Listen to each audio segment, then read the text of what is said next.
வணக்கம். பாரதிதாசன் நினைவு நாள் சிற்றுரை. தமிழுக்கும் தமிழ் மொழிக்கும் தமிழரின் உணர்வுகளுக்கும் உயிரோட்டமாய் விளங்குவது பாவேந்தரின் கவிதைகள்.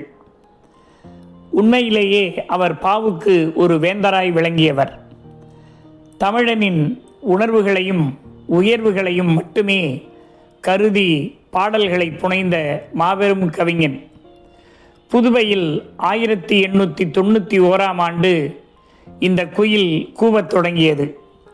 அது வெறும் மகிழ்ச்சிக்கான குயில் அல்ல, புரட்சிக்கான குயில்.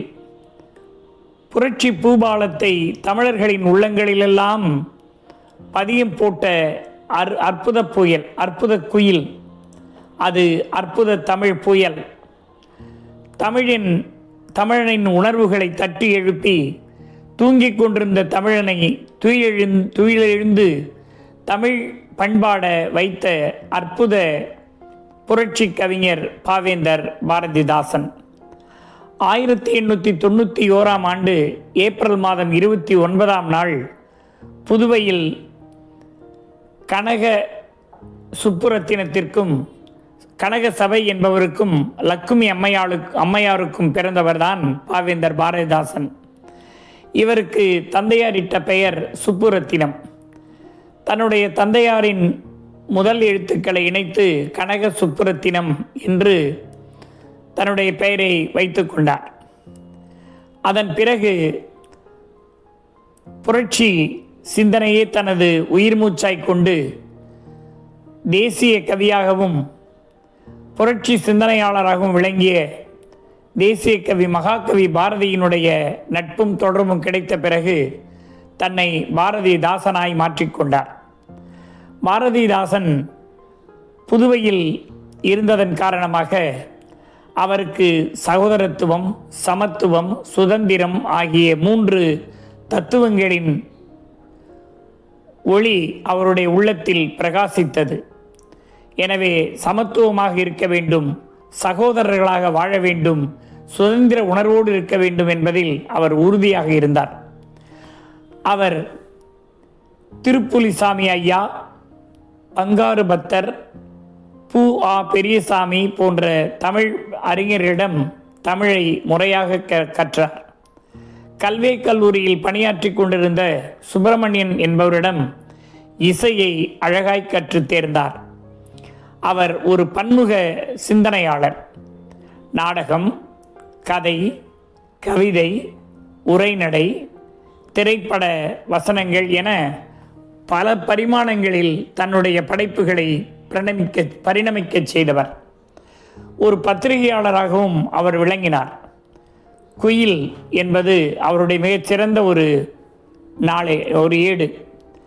அற்புதமான கவிதைகளை தாங்கி வரக்கூடிய குயில் மிகச்சிறந்த ஏடாக விளங்கியது. எனவே பத்திரிகையாளராகவும் சிறந்து விளங்கியவர் அவர். தமிழர்களின் உயர்வுக்காக, தமிழர்களின் உண்மையான முன்னேற்றத்திற்காக உழைத்தவர். அதற்காக தன் கவிதை வரிகளால் தன் கவிதை வாளை தமிழனின் கைகளில் கொடுத்தவர். எளியோர் தமை வலியோர் சிலர் வதையே புரிகுவதா, மகராசர்கள் ஆளுதல் நிலையாம் எனும் நினைவா, உதவாதினி ஒரு தாமதம் உடனே எழு தமிழா என்று தமிழனை விழித்தெழச் செய்தவர். சிலர் மட்டுமே பலரை ஆள நினைக்கிறார்கள். இந்த எண்ணம் மாற வேண்டும். தமிழனே உடனே விழித்தெழு, இனியும் நீ தூங்கிக் கொண்டிருக்காதே என்று கூறியவர். இந்த சாதி மதங்களை சாடியவர், கடுமையாக சாடியவர். இருட்டறையில் உள்ளதடா உலகம், சாதி இருக்கின்றதென்பானும் இருக்கின்றானே என்று சாதியை, அந்த கொடுமையை கடுமையாய் கண்டித்தவர். கொலைவாளினை எழடா இங்கு கொடியோர் செயல் அறவே என்று கொலைவாளை கையில் எடுக்கச் சொன்னவர். தமிழனுக்கு எதிராக சூழ்ச்சி செய்கிறவன் எவனாக இருந்தாலும் அவனை வாளால் வெட்டி வீழ்த்துகிற கவிதை வரிகளை தந்தவர் பாவேந்தர் பாரதிதாசன். தமிழுக்கும் அமுதென்று பேர், இன்ப தமிழ் எங்கள் உயிருக்கு நேர் என்று கூறியதோடு மட்டுமல்லாமல் தமிழ் எங்கள் புலவர்க்கு வேல் என்று குறிப்பிட்டார். ஆக எங்கள் புலவர்களின் கைகளிலும் நாவிலும் ஏந்தி வருகிற வேலாக தமிழ் விளங்க வேண்டும். இன்னும் சாதாரண கவிதைகளை படித்துக் கொண்டிருப்பதால் என்ன பயன்? எனவே வேல் போன்ற வீச்சு கவிதைகளை படைக்க வேண்டும் என்பதில் அவர் ஆர்வம் கொண்டிருந்தார். கல்வியை அவர் போற்றினார். அதுவும் குறிப்பாக பெண் கல்வியை அவர் ஊக்கப்படுத்தினார். பெண்களினுடைய முன்னேற்றத்திற்காக பல பாடல்களை தந்தார். பெண்கள் விதவையாகிவிட்டால் அவர்களை மூலையில் முடங்கச் செய்கிற இந்த அற்பமான மூட நம்பிக்கையை அவர் எதிர்த்தார். கோரிக்கையற்று கிடக்குதென்னே வேரில் பழுத்த பலா என்று குறிப்பிட்டார். பெண்கள் வேரில் பழுத்த பலா, அது யாரும் பறிக்கப்படாமல் அப்படியே இருக்கிறதே. பாடாத தேனீக்கள், பசியாத நல்வயிறு பார்த்ததுண்டா என்று கேட்டார். யாரோ இந்த உலகத்தில் பறந்து திரியாமல் பாடாத தேனீக்கள் இருக்கிறதா? பசியாமல் இருக்கிற வயிறு இருக்கிறதா? அதை போல இந்த பெண்களுக்கும் உணர்வு இருக்காதா? அவர்களை மட்டும் இந்த உலகம் முடக்கி வைக்கிறதே என்று ஆவேசப்பட்டவர் அவர். எனவேதான் விதவைகள் மறுமணத்தை ஆதரித்தவர். அது மட்டுமல்ல, இந்த நாட்டில் பெண்கள் படிக்க வேண்டும். கல்வி இல்லாத பெண்கள் கலர் நிலத்திற்கு சமம். அங்கே புற்கள் விளையலாம், நல்ல புதல்வர்கள் விளைவதில்லை என்று குறிப்பிட்டார். கல்வி நல்கா மூடர்க்கு தூக்கு மரம் கண்டீர் என்று குறிப்பிட்டார். கல்வியை கொடுக்காத ஆட்சியாளர்கள் தூக்கில் தொங்கவிடப்பட வேண்டும் என்று உறுதியாக சொன்னார். காரணம், 38 ஆண்டுகள் ஆசிரியர் பணியை ஆற்றியவர். கல்வியே தன்னுடைய உயிர் மூச்சாய் கொண்டு வாழ்ந்தவர். மாணவர்கள் முன்னேற்றம் என்பது கல்வியில் தான் இருக்கிறது என்று குறிப்பிட்டார். தமிழர்களின் முன்னேற்றம், தமிழர்கள் தலை நிமிர வேண்டுமானால் அவர்கள் கல்வி கற்க வேண்டும், கல்வியில் சிறந்து விளங்க வேண்டும், குறிப்பாக பெண்கள். அதனால்தான் அவர் சொன்னார், தலைவாரி பூச்சூட்டி அன்னை, தலைவாரி பூசூட்டி உன்னை பாள்ளி பாடசாலைக்கு போ என்று சொன்னால் உன் அன்னை, கடிகாரம் ஓடுமுன் ஓடு அண்டை வீட்டு பெண்களோடு என்று குறிப்பிட்டார். கடிகாரம் ஓடுவதற்கு முன்னால் நீ ஓட வேண்டும். எங்கே? பள்ளிக்கு.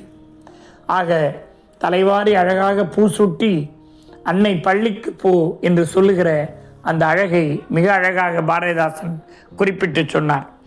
எனவே அவர் தொடாத துறைகள் இல்லை, பாடாத கவிதைகள் இல்லை, பேசாத பேச்சு இல்லை.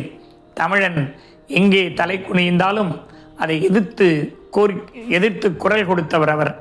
தமிழனின் தலை நிமிர்வுக்காக உழைத்தவர் அவர். ஓயாது உழைக்கிற தேனீயைப் போல, சோர்வில்லாமல் அலைகிற கடல் அலையைப் போல, ஓயாது சுற்றுகிற பூமியைப் போல தமிழனின் உணர்வுக்காகவும் தமிழனின் உயர்வுக்காகவும் தமிழனின் முன்னேற்றத்திற்காகவும் முழுமூச்சாய் உழைத்தவர் அவர். துன்பம் நேர்கையில் யாழெடுத்து நீ இன்பம் சேர்க்க மாட்டாயா என்கிற காதல் கவிதைகளையும் அவர்தான் படைத்தார். எங்கள் தமிழர் எங்கள் பகைவர் எங்கோ மறைந்தார், இங்குள்ள தமிழர்கள் ஒன்றாதல் கண்டு பொங்கும் தமிழருக்கு இன்னல் விளைத்தால் சமுகாரம் நிஜமென்று சங்கே முழங்கு என்று குறிப்பிட்டார். கங்கையை போல் காவிரி போல் கருத்துக்கள் ஊறும் உள்ளம் எங்கள் உள்ளம் என்று சொன்னார். ஆக எங்களுடைய உள்ளத்தில் கவிதைகள் ஊற்றெடுக்கும், கவிதைகள் ஆற்றுப்பெருக்காய் ஓடிக்கொண்டிருக்கும். ஆனால் அந்த கவிதைகள் எங்கள் தமிழர்களின் வாளாய் வேலாய் விளங்கும். வேருக்கு நீர் ஊற்றுவதைப் போல எங்கள் தமிழரின் உணர்வுக்கு நீர் ஊற்றுவது பாரதிதாசனின் கவிதைகள். தமிழ் உணர்வுக்கு ஊக்கமளிப்பது பாவேந்தரின் பாடல்கள். அவருடைய பாடல்கள் மிகச்சிறந்த அற்புத கவிதைகள். அந்த கவிதைகளில் கருத்திருக்கும், அதே நேரத்தில் அங்கே வாழ் வீசுகிற ஒரு வேள்வி இருக்கும், வெட்டிருக்கும். அந்த தமிழர்களின் உணர்வுகளை தூண்டி விட்டிருக்கும். அந்த தூண்டல் தமிழர்களை தாக்க வருகிறவர்களை சுட்டெரிக்கும், பகைவர்களை தூரத்தில் நிறுத்தி வைக்கும். இப்படி அற்புதமான அருமையான கவிதை வரிகளை தந்து இந்த தமிழ் சமூகத்தை தூக்கி நிறுத்தியவர் பாரதிதாசன். எனவே பாரதியின் வழியிலே வந்த பாரதிதாசன் அவரைப் போலவே புரட்சி கருத்துக்களை மேலும் மேலும் பாடத் தொடங்கினார். பாரதிதாசனுக்கு தேசப்பற்று இல்லை என்று சிலர் பேசுகிறார்கள். சிறுமியர் கும்மிப்பாட்டு, கதர் ராட்டின பாட்டு என்றெல்லாம் தேசத்திற்காக அவர் எழுதிய பாடல்கள் இருக்கின்றன. அவர் பகுத்தறிவு பாடல்களையும் எழுதியிருக்கிறார், தேசிய பாடல்களையும் எழுதியிருக்கிறார்.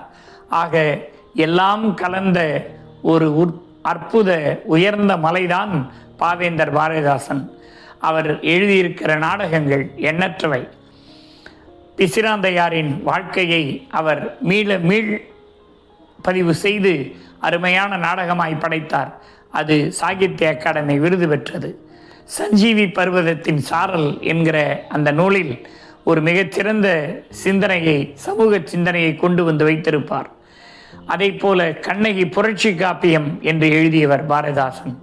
இப்படி புதிய புதிய சிந்தனை வடிவத்தில், புதிய புதிய சிந்தனை வரிகளில் எல்லோரையும் சுவாசிக்க வைத்தவர் அவர். அவர் கவிதைகளில் நெருப்பு பறக்கும், அவர் கவிதைகளில் எரிமலை வெடிக்கும், அவர் கவிதைகளில் கடல் அலை பொங்கும், அவர் கவிதைகளில் மகிழ்ச்சி மட்டும் இருக்கும் என்பதில்லை. மானசீகமாய் தமிழனின் உணர்வு இருக்கும், மானசீகமாய் தமிழரின் உச்சபட்ச உயர்வு இருக்கும். அவர் எழுதியிருக்கிற புரட்சி கவி அற்புதமான ஒரு காதல் காவியம். அதிலே விடுதலைக்காய் உழைத்தவர் அவர். தமிழன் மன்னன் மகளை காதலித்தான் என்பதற்காக மன்னன் சபையிலே வைத்து அவனுக்கு தூக்கு தண்டனை வழங்குகிற போது அந்த பெண் பேசுவதாகவும் உதாரணம் பேசுவதாகவும் அமைகிற அந்த கவிதை வரிகள் அற்புதமான கவிதை வரிகள். அவன் பேசுவான், இங்கே ஒரு காதலுக்காக தமிழ் கற்றுக் கொடுப்பதற்காக என்னை அழைத்தான், நானும் அவளும் காதலித்தோம், அதற்காக எனக்கு இங்கே தூக்கு தண்டனை விதித்திருக்கிறார்கள். காதல் என்பது தவறானதா? மன்னன் இப்படி இந்த கொடுமைகளை சகித்து கொண்டு நீங்கள் இருக்கலாமா என்று மக்களை பார்த்து கேட்கிற போது மக்களெல்லாம் வெகுண்டெழுந்து அவன் விடுதலைக்காக குரல் கொடுப்பதாய் அமைகிறது அந்த புரட்சி கவி. இப்படி ஒவ்வொரு பாடலிலும் ஒவ்வொரு செய்தியிலும் புதிய புதிய சிந்தனையை தேக்கி வைத்து பண்டை மரபுகளை உடைத்தெறிந்து புதிய சிந்தனைகளோடு தன்னுடைய கவிதை வரிகளை வார்த்தெடுத்தவர், வடித்து கொடுத்தவர் பாவேந்தர் பாரதிதாசன். பாரதிதாசனினுடைய பாடல்கள் என்றென்றைக்கும் தமிழர்களுக்கு கவசமாய் விளங்கி அவர்கள் முன்னேற்றத்திற்கு முட்டுக்கட்டைகள் இடுகிறவர்களை தூக்கி எறிகிற நெம்புகோலாய் அமைந்து தமிழன் தலைநிமிர வைக்கிற அற்புத சாதனங்கள் பாவேந்தரின் கவிதைகள். பாவேந்தரின் கவிதைகளை கையில் எடுத்துக்கொண்டால் நமக்கு உணர்வுகள் தானாய் கொதித்து எழும், உணர்வுகள் தானாய் பொங்கி எழும். எரிமலையாய் இதயத்தில் கனல் விட்டு அது பிரகாசிக்கும். அத்தகைய ஆற்றலும் ஆர்வமும் பாவேந்தரின் கவிதைகளை படிக்கிற போது வருகிறது. அவர் கவிதைகளில் ஆவேசம் மட்டும்தான் இருக்குமா? குடும்ப விளக்கு அற்புதமான ஒரு கவிதை நூல். ஒரு குடும்பம் எப்படியெல்லாம் இருக்க வேண்டும் என்பதை குடும்ப விளக்கின் பகுதிகள் நமக்கு எடுத்து சொல்லும். அதிலே அற்புதமாய் உலகத்திலேயே காட்டாத ஒரு புத்திலக்கியமாய் முதியோர் காதலை காட்டியிருப்பார். இளமையில் காதல் வருவது இயற்கை, ஆனால் முதுமையிலும் காதல் இருக்கும். காதல் என்பது என்றைக்கும் ஒரு வற்றாத நதி. அது வற்றிவிடுமானால் இந்த உலகம் நின்றுவிடும், சுற்றுவதை நிறுத்திவிடும். அதை போல முதியவர்களிலும் காதல் உண்டு என்பதை அற்புதமாய் பாரதிதாசன் எடுத்து காட்டுவார். என்ன சொல்லுவார்? ஒரு வரி உலக இலக்கியத்திலேயே ஒப்பற்ற வரி. எனக்கு அவளுடைய உணர்வு, அவளுடைய முதுமை அவள் எப்படிப்பட்டவள்? அவளுடைய கன்னங்கள் வறண்டு கிடக்கின்றன, முடிகள், அவளுடைய தலை, அவளுடைய கூந்தல் மிகவும் மோசமானதாக ஆகிவிட்டது. ஆனால் அவள் எனக்கு என்ன இருக்கிறது அவளிடத்திலே என்றால், அவள் இருக்கின்றாள் என்பதொன்றே எனக்கு இன்பம் என்று சொன்னாள். அவள் இருக்கிறாள் என்பதுதான் எனக்கு கிடைத்திருக்கிற இன்பம் என்று சொன்னாள். ஆக இளமையிலே உணர்வுகள் இருக்கும், முதுமையிலே அன்பும் ஆசையும் இருக்கும். இதைதான் கண்ணதாசன் முழுமை பெற்ற காதல் என்றால் முதுமை வரை ஓடி வரும் என்று குறிப்பிட்டார். ஆக பாவேந்தரின் முதியோர் காதலைத்தான் கண்ணதாசன் மிக அழகாக 2 வரிகளில் சொன்னார். இப்படி பாவேந்தர் எல்லா வழிகளிலும் மிகச்சிறந்த ஒரு குடும்பத்தை கட்டமைத்த அந்த நூல்தான் குடும்ப விளக்கு. அழகின் சிரிப்பு தமிழ்நாட்டின் வேர்ட்ஸ்வர்த் என்று சொல்லக்கூடிய அளவுக்கு பாவேந்தரின் அந்த அழகின் சிரிப்பு இருப்பதை நாம் பார்க்க முடிகிறது. அப்படி மிக அற்புதமான இயற்கையின் ஒரு சாதனமாய் விளங்கி இந்த தமிழ்நாட்டிற்கு புதிய ஒரு வடிவத்தை கொடுத்தவர். கடல், தாமரை, நிலவு, வானம் என்று 16 வகையான செய்திகளை அழகின் சிரிப்பிலே அழகாய் அடுக்கியிருப்பார் பாவேந்தர். ஆக இப்படி கவிதையில் புரட்சி, கவிதையில் சமூக சிந்தனை, கவிதையில் காதல், கவிதையில் அழகு என்று எல்லாவற்றிலும் அவர் சிறந்து விளங்குகிறார். அழகு என்றால் என்ன என்பதை பாவேந்தர் விளக்குகிறார். நறுமலரை நாரெடுத்து நறுமலரை தொடுப்பாளில் விரல் அசைவில் நாடகத்தை காண்கின்றேன். கடல் மணலில் ஒளி புனலில் அழகை பார்க்கிறேன். நல்லழகு வசப்பட்டால் துன்பமில்லை என்று குறிப்பிடுவார். ஆக எல்லா இடங்களிலும் அழகு இருக்கிறது, அது நல்லழகு வசப்பட வேண்டும் என்பதை பாரதிதாசன் மிக அழகாக எடுத்துச் சொல்லுவார்.